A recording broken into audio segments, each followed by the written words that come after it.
Hallelujah. स्वागत है आप सबका मेरी भविष्यवाणियों की पुस्तक में।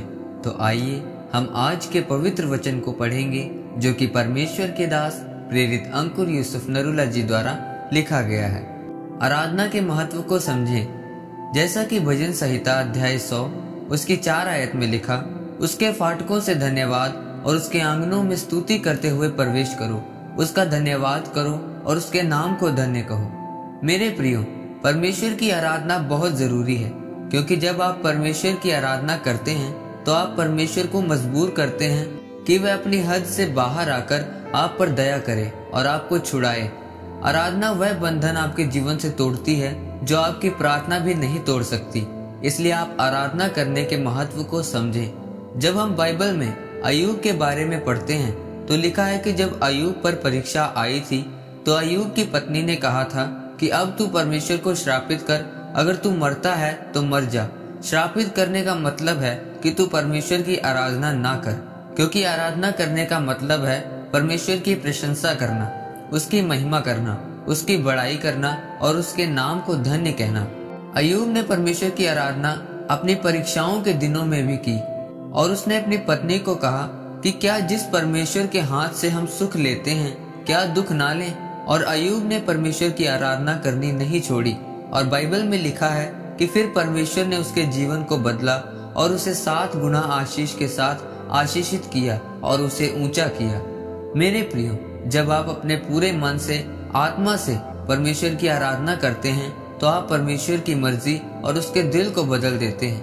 आपका उसकी आराधना करना परमेश्वर को आपके लिए दयावान बनाती है, जैसे उस कनानी जाति की औरत ने परमेश्वर की प्रशंसा की। मेरे प्रियो, जब हम बाइबल में मत्ती अध्याय 15 उसकी 21 से 28 आयत में पढ़ते हैं तो एक कनानी जाति की औरत प्रभु यीशु मसीह के पास आकर कहती है कि हे दाऊद की संतान, मुझ पर दया कर, मेरी बेटी को दुष्ट आत्मा बहुत सता रहा है। जबकि वह औरत अन्य जाति से थी और बाइबल के अनुसार प्रभु यीशु मसीह कहते हैं कि मैं इजराइल के घराने की खोई हुई भेड़ों के पास भेजा गया हूँ, क्योंकि जब तक प्रभु यीशु मसीह मरकर नहीं जी उठते और जीवित स्वर्ग नहीं चले जाते तब तक अन्य जातियों के पास मैं नहीं जाऊंगा। लेकिन उस औरत ने प्रभु यीशु मसीह के पास आकर नमस्कार कहा, यानी परमेश्वर की आराधना की, जबकि परमेश्वर ने उसको कहा था कि मैं लड़कों की रोटी कुत्तों के आगे नहीं डालता। लेकिन वो कहती है कुत्ते भी वह चूर चार खा लेते हैं जो उनके स्वामियों के मेज से गिरता है।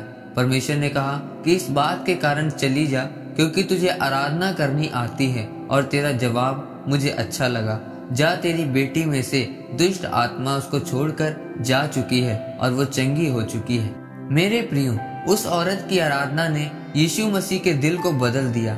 लेकिन आज लोग परमेश्वर की आराधना करने को एक दिखावा समझते हैं। उनको लगता है कि आज रविवार है और चर्च में नियम है कि परमेश्वर के गीत गाने हैं, इसलिए वह आराधना के समय पर चर्च में नहीं पहुंचते। लेकिन आपको नहीं पता कि आप क्या गवा लेते हैं, क्योंकि अगर आप आराधना करने के महत्व को समझ जाएं तो आप आशीषित होना सीख जाएंगे।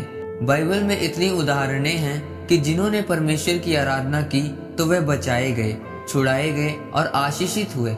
लेकिन शैतान नहीं चाहता कि आप परमेश्वर की आराधना करें, क्योंकि शैतान आराधना के महत्व को जानता है। इसलिए मेरे प्रियो, आराधना करने के महत्व को समझें। अपने जीवन में एक समय ऐसा रखें जिसमें आप सिर्फ परमेश्वर की आराधना कर सकें। इस वचन के द्वारा परमेश्वर आपको आशीषित करे। आमीन। आइए परमेश्वर के दास के द्वारा लिखी गई इस प्रार्थना को आप मेरे साथ एक मन होकर करें। सर्वशक्तिमान परमेश्वर, मैं इस वचन के लिए आपका धन्यवाद करता हूँ। पिता परमेश्वर, मैं प्रार्थना करता हूँ कि मुझे रूह और सच्चाई से तेरी महिमा करने वाला आत्मा दे कि मैं तेरी आराधना कर सकूं। प्रभु यीशु मसीह के सामर्थी नाम में आमीन। परमेश्वर आप सबको आज के वचन के ऊपर मनन करने के द्वारा आशीषित करे। आमीन।